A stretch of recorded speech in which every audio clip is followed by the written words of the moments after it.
the middle class is a class of people in the middle of a societal hierarchy. In Weberian socio-economic terms, the middle class is the broad group of people in contemporary society who fall socio-economically between the working class and upper class. The common measures of what constitutes middle class vary significantly among cultures. History and evolution of the term middle class is first attested in James Bradshaw's 1745 pamphlet Scheme to Prevent Running Irish Walls to France. The term has had several, sometimes contradictory, meanings. It was once defined by exception as an intermediate social class between the nobility and the peasantry of Europe. While the nobility owned the countryside, and the peasantry worked the countryside, a new bourgeoisie arose around mercantile functions in the city. Another definition equated the middle class to the original meaning of capitalist, someone with so much capital that they could rival nobles. In fact, to be a capital-owning millionaire was the essential criterion of the middle class in the Industrial Revolution. In France, the middle classes helped drive the French Revolution. The modern usage of the term middle class, however, dates to the 1913 UK Registrar General's report, in which the statistician T.H.C. Stevenson identified the middle class as that falling between the upper class and the working class. Included as belonging to the middle class are professionals, managers, and senior civil servants. The chief defining characteristic of membership in the middle class is possession of significant human capital. Within capitalism, middle class initially referred to the bourgeoisie and the petite bourgeoisie. However, with the impoverization and proletarianization of much of the petty bourgeois world, and the growth of finance capitalism, middle class came to refer to the combination of the labor aristocracy, the professionals, and the white-collar workers. The size of the middle class depends on how it is defined, whether by education, wealth, environment of upbringing, social network, manners or values, etc. These are all related, but are far from deterministically dependent. The following factors are often ascribed in modern usage to a middle class: achievement of tertiary education, holding professional qualifications, including academics, lawyers, chartered engineers, politicians, and doctors, regardless of leisure or wealth. Belief in bourgeois values, such as high rates of house ownership and jobs which are perceived to be secure. Lifestyle. In the United Kingdom, social status has historically been linked less directly to wealth than in the United States, and has also been judged by signifiers such as accent, manners, place of education, occupation, and the class of a person's family, circle of friends and acquaintances. Cultural identification. Often in the United States, the middle class are the most eager participants in pop culture, whereas the reverse is true in Britain. The second generation of new immigrants will often enthusiastically forsake their traditional folk culture as a sign of having arrived in the middle class. In the United States by the end of the 20th century, more people identified themselves as middle class than as lower or working class.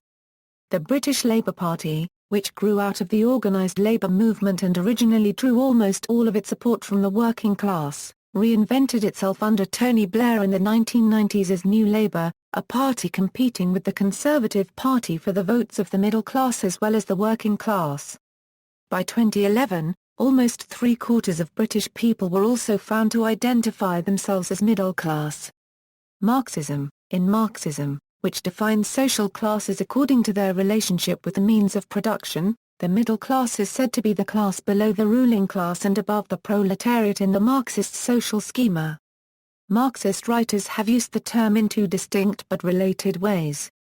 In the first sense it is used for the bourgeoisie, the urban merchant and professional class that stood between the aristocracy and the proletariat in the Marxist model. However, in modern developed countries, some Marxist writers specify the petite bourgeoisie owners of small property who may not employ wage labor as the middle class between the ruling and working classes. Marx himself regarded this version of the middle class as becoming merged with the working classes. Pioneer 20th-century American Marxist theoretician Louis C. Farina defined the middle class as the class of independent small enterprises, owners of productive property from which a livelihood is derived. Included in this social category, from Farina's perspective, were propertied farmers, but not propertyless tenant farmers. Middle class also included salaried managerial and supervisory employees but not the masses of propertyless, dependent salaried employees. Farina speculated that the entire category of salaried employees might be adequately described as a new middle class in economic terms, although this remained a social grouping in which most of whose members are a new proletariat. The fact that recent decades have seen a large section of small businessmen replaced by wage workers has led most Marxists to theorize an expansion of the working class at the expense of the middle class. Social reproduction of the middle class. Through social reproduction, the middle class grooms its members each generation to take over from the previous one. To do this, they have nearly developed a system for turning children of the middle class into successful citizens. Those who are categorized under the American middle class give education a great importance, and value success in education as one of the chief factors in establishing the middle class life. Parents place a strong emphasis on the significance of a quality education and its effects on success later in life. The best way to understand education through the eyes of middle-class citizens would be through the previously stated process of social reproduction as middle-class parents breed their own offspring to become successful members of the middle class. Members of the middle class consciously use their available sources of capital to prepare their children for the adult world. The middle-class childhood is most prominently characterized by an authoritative parenting approach with a combination of parental warmth, support and control. Parents set some rules establishing limits, but overall this approach creates a greater sense of trust, security, and self-confidence. Though not every middle-class family fits under such a specific, yet broad definition, this style of parenting reflects greatly the middle-class attitude toward child-rearing.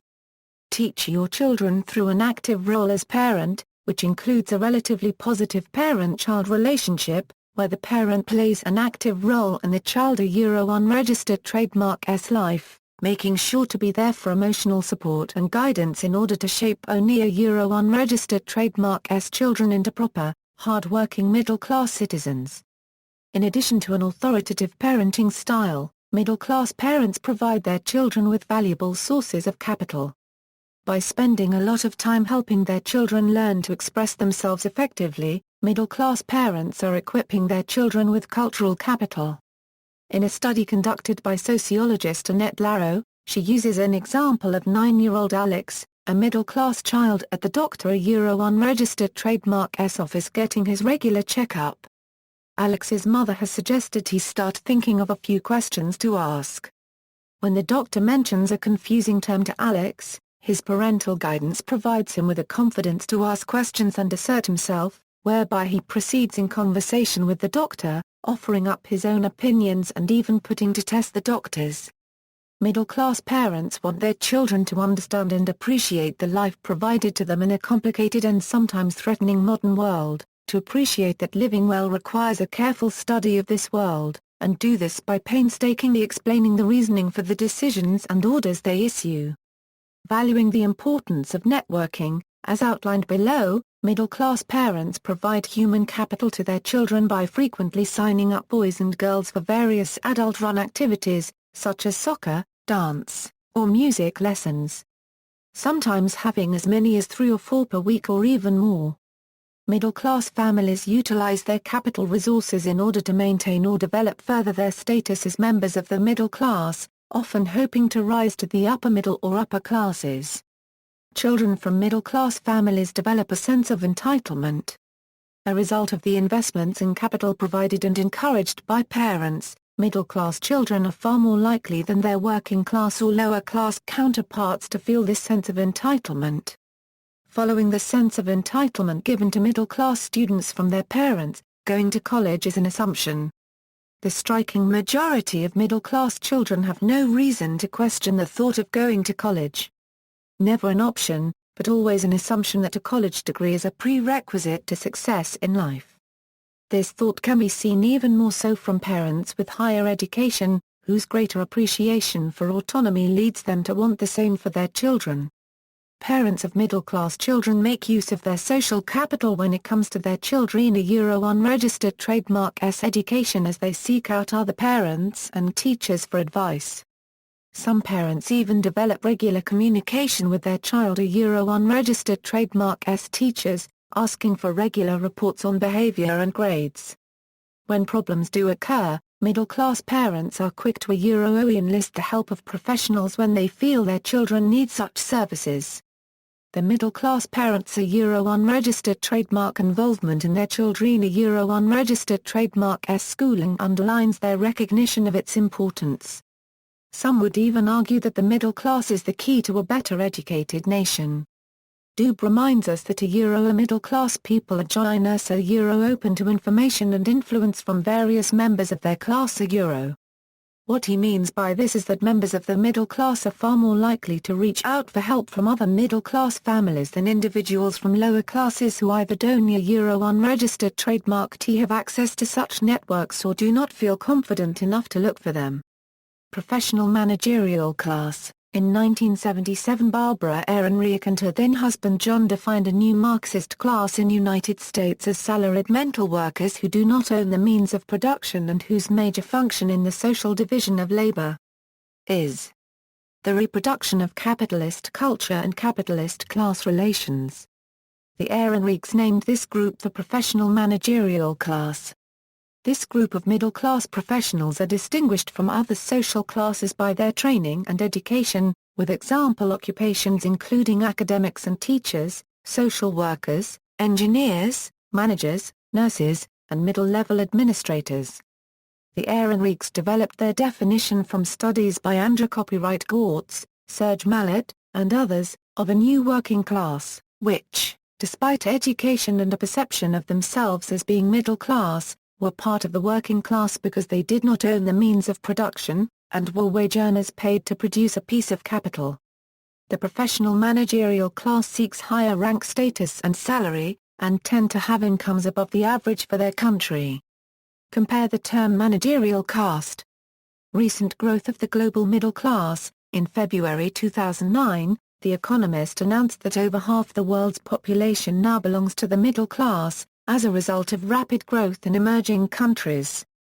It characterized the middle class as having a reasonable amount of discretionary income, so that they do not live from hand to mouth as the poor do, and defined it as beginning at the point where people have roughly a third of their income left for discretionary spending after paying for basic food and shelter. This allows people to buy consumer goods, improve their health care, and provide for their children's education. Most of the emerging middle class consists of people who are middle class by the standards of the developing world but not the rich one, since their money incomes do not match developed country levels, but the percentage of it which is discretionary does.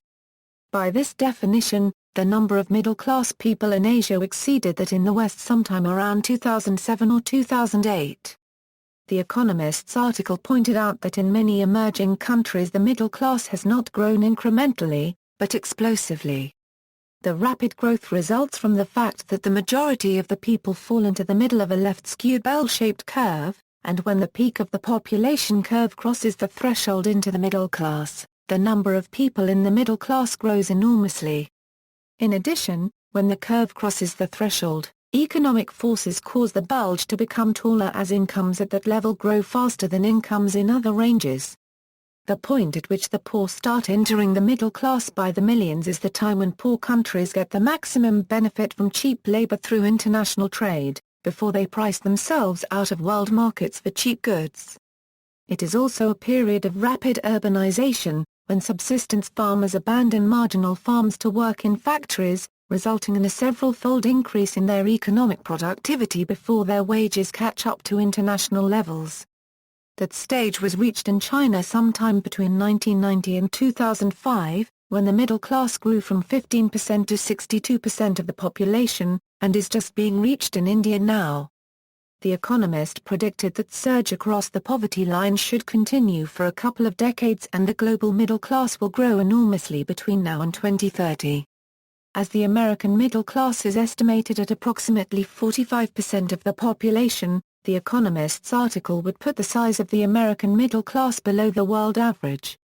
This difference is due to the extreme difference in definitions between the economists and many other models. In 2010, a working paper by the OECD estimated that 1.8 billion people were now members of the global middle class.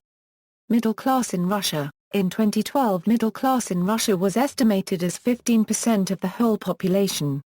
Due to the sustainable growth, the pre-crisis level was exceeded. See also, lower middle class, upper middle class, American middle class, black middle class, British class system, GMA One-Quartertlichkeit, occupational prestige, social environment, disenchantment, rational legal authority, normalization, iron cage, habitus, cultural determinism, one-third hypothesis, middle class squeeze, dominant culture, cultural hegemony, cultural imperialism, the media elite, other, bourgeoisie, classlessness, the lonely crowd, status paradox of migration, producerism, Kshiyoshi, middle-class millionaire, Essex man, Little Englander, Worcester woman, Deep England, references. External links. Beasley reaches out to Middle Australia, now on PBS. Middle-class insecurity. Are politicians listening to middle-class families on the edge of economic collapse?